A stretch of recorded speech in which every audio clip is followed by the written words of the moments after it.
me considère comme un cavalier qui a surtout envie de se faire plaisir avec ses chevaux. C'est peut-être égoïste, mais c'est comme ça. C'est un des cavaliers français qui impose le plus le respect dans le monde entier. C'est un personnage assez mystérieux en même temps, extrêmement méticuleux, très sensible, très attentif aux autres, mais un peu isolé dans sa concentration permanente.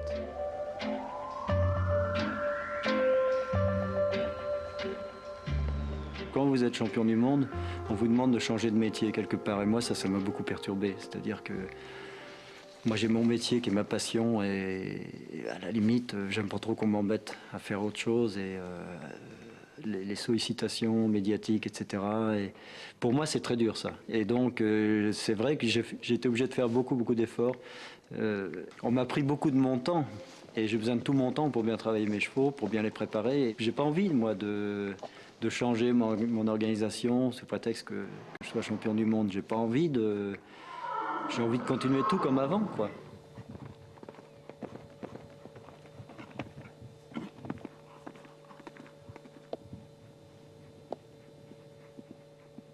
J'ai été posé sur un cheval avant de savoir marcher. Mon père était cavalier international, il était éleveur. Et donc, moi, j'ai été posé sur un cheval tout petit. Ça m'a jamais quitté, quoi. La passion ne m'a jamais quitté et j'ai toujours voulu faire ça. Je me suis jamais posé la moindre question de faire autre chose. Mon père était éleveur et cavalier international. Mon frère avait plutôt la fibre de l'élevage et moi plus la fibre du sport. Et puis ça s'est passé comme ça. En fait, on passait notre vie dans les box. Que ce soit moi, Thierry ou Eric, on était toujours avec les chevaux. Les week-ends, on allait en concours. Toute la famille allait en concours. Eric était intrépide, il montait sur tout, il grimpait partout. Et Ah oui, ça c'est sûr. même dans la maison, il grimpait sur les meubles. Il avait besoin de... Je ne sais pas, il aurait dû être escaladeur, on dit ça. Cascadeur même. Cascadeur.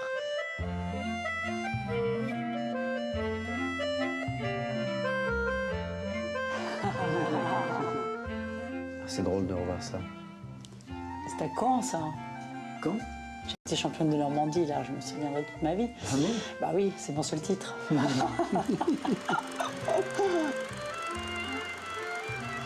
le camion.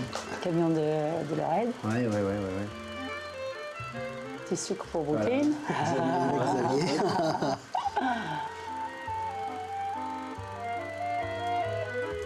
Ah, c'est sympa de revoir ça. J'avais un très bon copain, Xavier Lered, avec lequel j'ai été junior après, etc. Et à chaque vacances scolaires, soit j'allais chez lui avec mon poney, soit il venait chez moi avec son poney, et puis on faisait concours.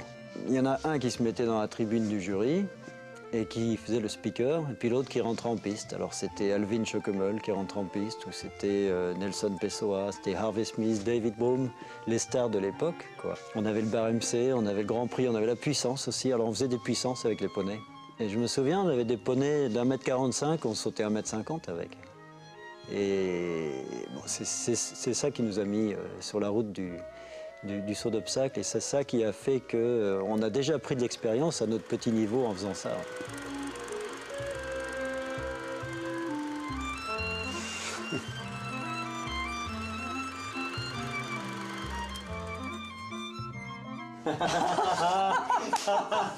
Ah, c'est excellent. Ah, c'est bien Jérôme, hein. Ah, c'est fou, excellent. c'est bien Jérôme, hein.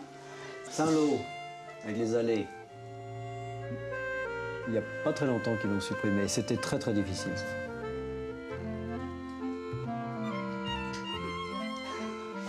Oh là. Mais il était beau, hein, par contre. Regarde. Oh là là. Prenez la main. Prenez la main et chargez les barres. Mais il sautait, hein. Ça va vite, hein.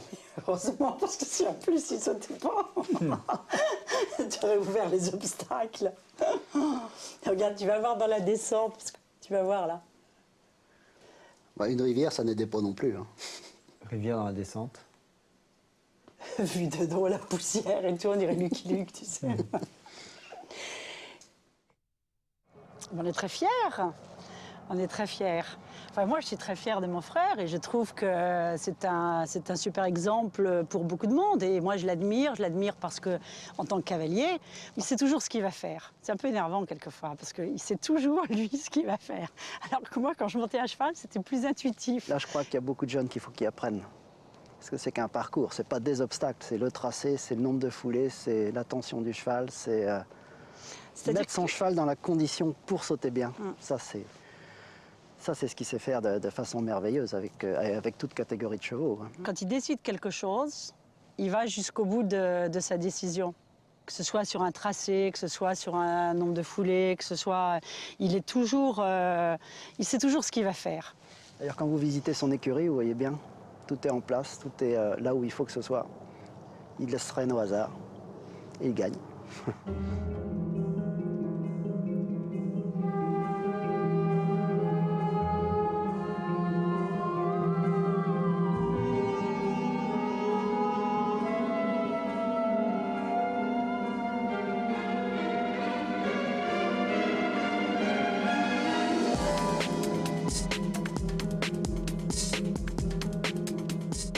Une reconnaissance du parcours, c'est quelque chose qui, pour moi, est très très important. C'est-à-dire que c'est un moment qui demande énormément de concentration. C'est un moment qui est déterminant sur le résultat de l'épreuve. Parce que je considère que j'apprends ma leçon pendant la reconnaissance. Donc j'essaie de l'apprendre le mieux possible. Je passe le temps maximum imparti pour l'apprendre au mieux. Une fois que j'ai appris ma leçon, j'essaie de la réciter quand je suis sur le cheval, sur le parcours.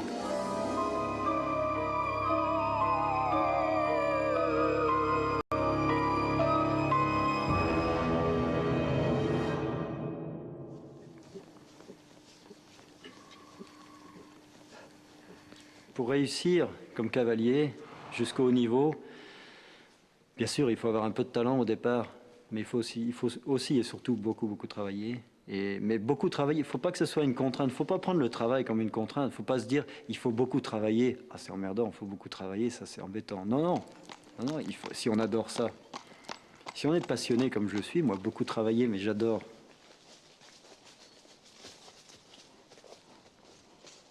Je crois incontestablement qu'il a du talent, mais il y a mis une telle charge de travail au-dessus. Je crois que c'est l'exemple type. Aujourd'hui, on sait très bien qu'en sport de haut niveau, le talent, c'est un élément. C'est un élément sur lequel on va fabriquer. Mais lui, il a fabriqué tout au long de sa carrière et aujourd'hui, encore une fois, c'est ce qui impose le respect. Partout dans le monde entier, vous dites Éric Navet, c'est total respect. J'ai participé à mes premiers Jeux Olympiques en 1984 à Los Angeles. Ça fait 22 ans. Pendant ce temps-là, j'ai vu quand même une très nette évolution. On se posait beaucoup moins de questions à cette époque-là. Sur le terrain, c'était un peu le système D, quoi.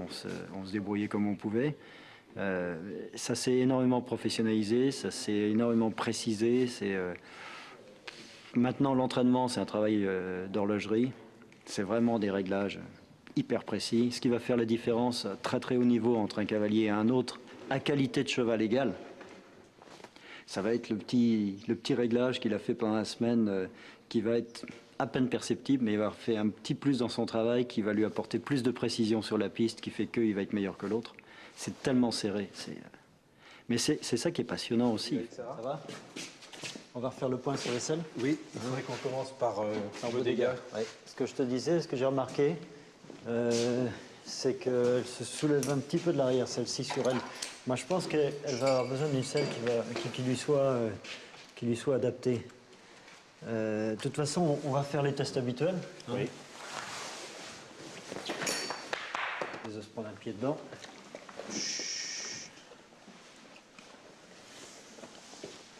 Alors, je vais mettre mon sanglage habituel. Pression latérale dans les virages. La selle ne pince absolument pas.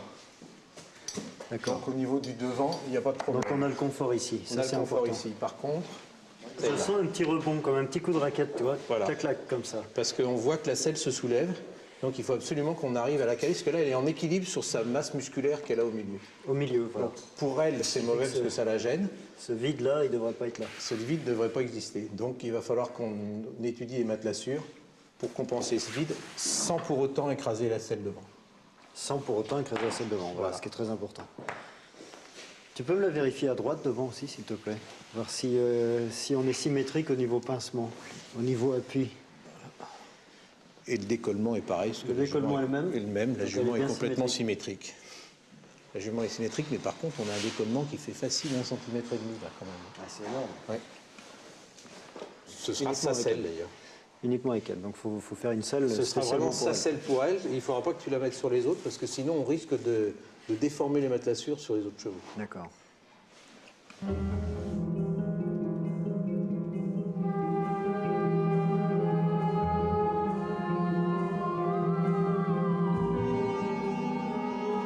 C'est un sport magnifique, c'est un très très beau sport. C'est un sport où le maître mot, pour moi, c'est l'harmonie. L'harmonie sur un parcours. Ça doit être joli à voir.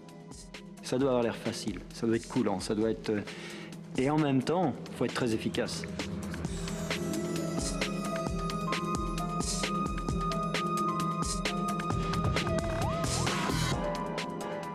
Lors du CSI de Paris, il y a quelques années, il montait $, du Mûrier et il avait un problème de réglage pour sa gourmette.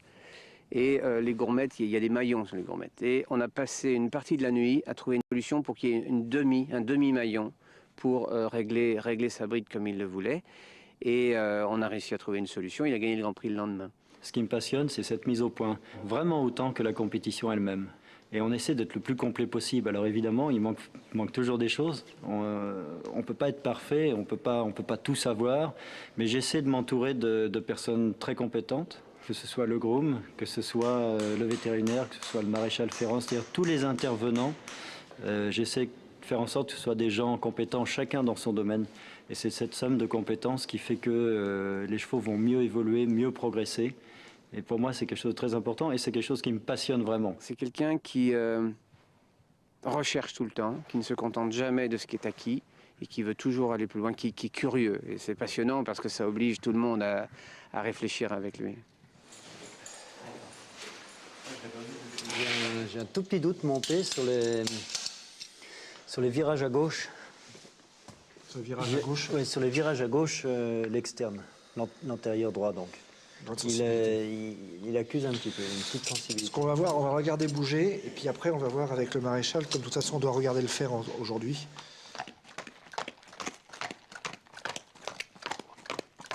Ok. On peut le revoir une fois à gauche quand même.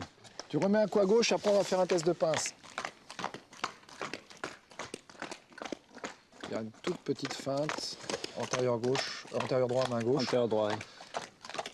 Ça rejoint mon sentiment. Hein. T'as l'impression qu'il tombe légèrement sur l'intérieur, sur le antérieur gauche et l'intérieur. Très très légèrement, oui.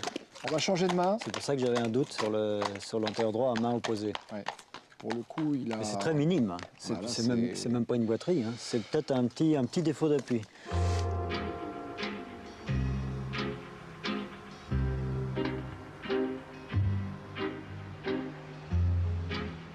C'est intéressant quand on les voit à 2 heures d'intervalle, parce que les choses changent. Hein. Regarde, tu vois, là, c'est plus distendu. Il n'y a plus rien, là. Il faut absolument que cet hiver, il se refasse des bons talons pour attaquer la saison prochaine. En fait, parce que le problème, c'est que s'il attaque la saison avec les talons écrasés, on ne va pas les vendre à la nuit. Ah non. Il faut qu'on prenne l'arc-boutant qui est ici. Naturellement, ça fait un V comme ça. Et là, ici, on ne l'a plus. Il n'y a plus rien qui tient. Bon, c'est plus sensible. Là, ça va. Le décollement ici? Ouais, juste à ras, là. Non, là, c'est bon, c'est costaud. Hein. Alors, on va essayer. Comme on n'a pas de concours, on va essayer.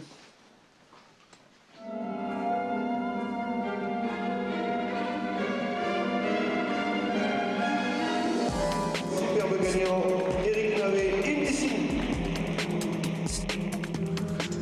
Moi, je veux aller en concours pour me faire plaisir avant tout. Me faire plaisir. Et j'obtiens des résultats en me faisant plaisir.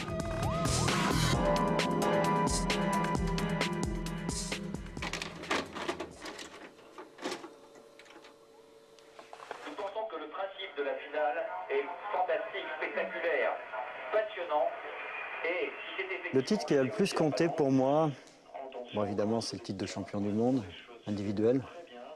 C'est pas seulement le titre, mais c'est cette journée qui a été une journée extraordinaire, une journée fantastique. Avoir la chance de monter un cheval mythique comme Milton, ou James Twist, qui était la superstar de l'époque, le crack.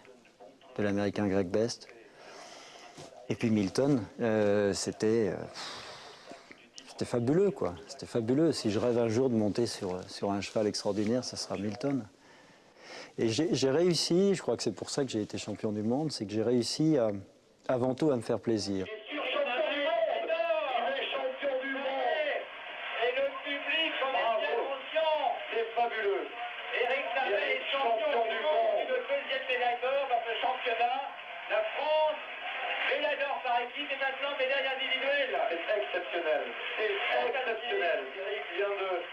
De donner véritablement une leçon d'équitation aujourd'hui, alors qu'il était accompagné des meilleurs cavaliers du monde. 4 points et demi, alors que les autres remontent à leur débit. Allez, Diodame.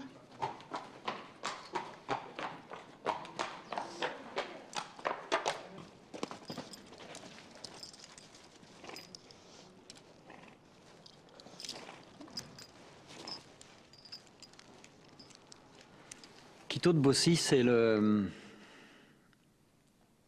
un cheval qui restera toujours dans mon cœur, non pas seulement parce que j'ai été champion du monde avec lui, mais par la personnalité de ce cheval-là, par l'extrême générosité.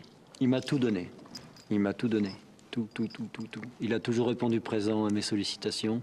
Quito de Bossy, bon, il était un très très bon cheval, il était un excellent cheval, puisqu'on ne peut pas être champion du monde, champion d'Europe, médaille olympique.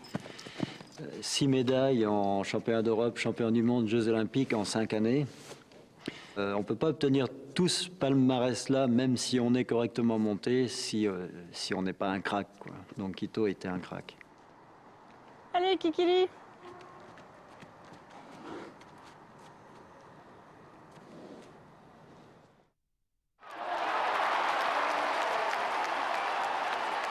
Mon plus grand souvenir sportif, c'est incontestablement Jerez de la Frontera. La deuxième manche, on est champion du monde virtuel et on fait une détente très méticuleuse, très longue. On sautait, on remontait les obstacles, on rebaissait les obstacles, on remontait les obstacles. On rentre dans le pré-paddock et il me regarde, il partait dans le couloir, il est en train de mettre sa veste, il me regarde, il me dit « j'ai le droit à quoi ?» Je lui dis, si tu es sans faute, on est champion du monde quand tu sors de la piste. Si tu fais 4 points, il faut que Malune Barrière te fasse 4 points. Ok. Pas un mot de plus. Ok. Et je le vois partir. Et là, il fait le parcours. Quand je revois ce parcours-là aujourd'hui, je pleure. Des distances, il faut monter ce spa. Des distances un petit peu courtes pour lui. Quand on sait ce qui s'est passé avant, comment on avait préparé, et que ce mec-là, à quoi j'ai droit? Il part. Il y avait un triple extrêmement difficile techniquement pour son cheval, avec une distance mais hyper court pour sortir. Et c'était la difficulté pour lui, il fallait qu'il sorti du triple. Il abordait un virage à gauche, il lâche une main, il caresse son cheval. Et il abordait la ligne avec une grosse palanque, avec un bidet en dessous. Et puis la ligne finale, Iceman. Ça y est, normalement la France est championne du monde. Eric qui lève les bras, regardez Eric qui salue le public. Delard qui reste au galop, mais oui, la France est championne du monde. Ça y est, après avoir fait 2 Jeux équestres mondiaux. Et ça, c'est pas tous les jours qu'on vit ces moments-là. Voilà l'équipe de France fortement acclamée. Encore une médaille d'or, 6 médailles au total, donc 4 d'or. Moi, j'ai besoin de 2 choses. Pour moi, dans la vie, il y a 2 choses qui sont vitales.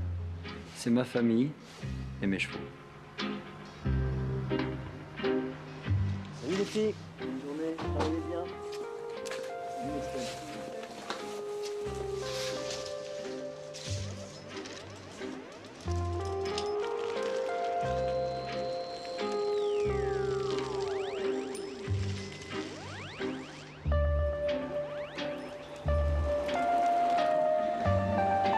Le lundi matin, c'est le contrôle des chevaux qui ont tourné au concours pendant le week-end. C'est-à-dire on vérifie leur état physique et leur état mental. C'est-à-dire voir comment ils ont encaissé cette série d'efforts sur 3 jours de concours. Donc c'est important. Pour moi, c'est quelque chose de très très important et je le fais moi-même parce que j'aime bien savoir où j'en suis avec mes chevaux sur le plan physique et sur le plan mental. Et ça conditionne, je dirais même, mes engagements qui en général sont à faire pour le mardi, pour le concours d'après.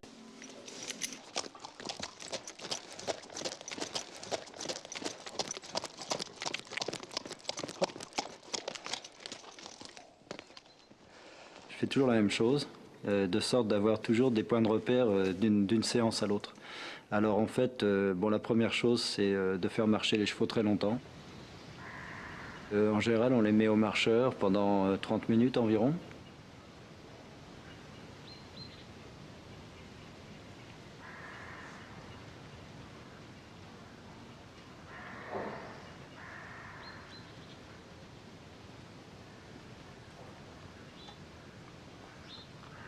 Et puis ensuite, je les emmène en forêt, au pas, pendant encore une bonne vingtaine de minutes. Je fais l'évaluation mentale.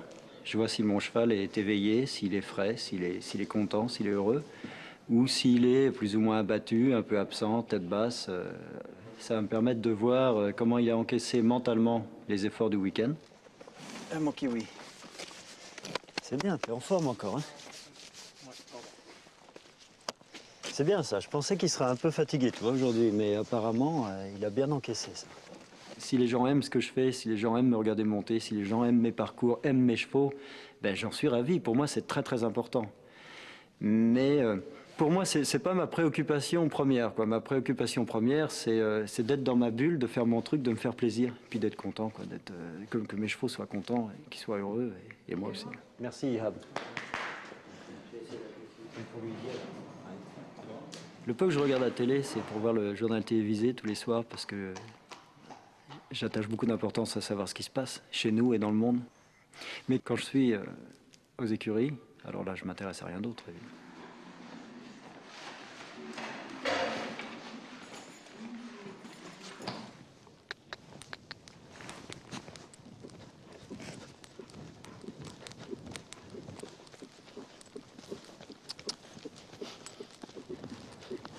Il bouge bien, hein?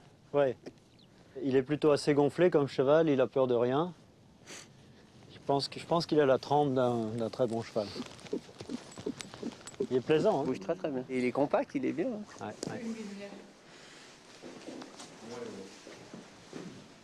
Ça va, Minette? Ça a été l'école? Oui. Salut, ma Minette. Salut. Ça va, ma Lorraine? Oui. Ça a été bien l'école? Oui.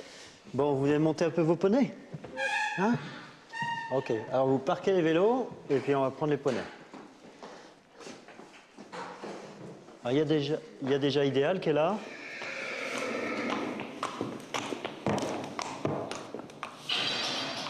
Tu fais bien attention à ton virage et tu dois visionner ton obstacle pendant ton virage pour déterminer à quel moment tu sors du virage pour aller tout droit vers le milieu de l'obstacle. D'accord? Allez, Bichette. Donc tu penses ce que je t'ai dit, tu ajustes tes rênes avant de partir, tu prends la bonne longueur de rêne avant de partir. Elle est bien en confiance maintenant, hein? Ouais, moi je crois. Avec Idéal. Elle veut bientôt galoper. Bastia, maintenant, elle a levé l'appréhension, donc elle a passé ce stade-là. Le problème, c'est qu'elle a peur de galoper, mais ça va venir d'elle-même. Hein.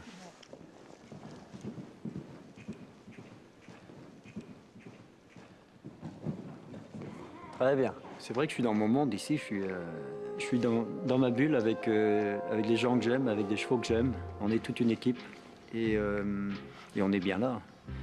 On est bien là. Moi, j'ai horreur de repartir de chez moi entre deux concours.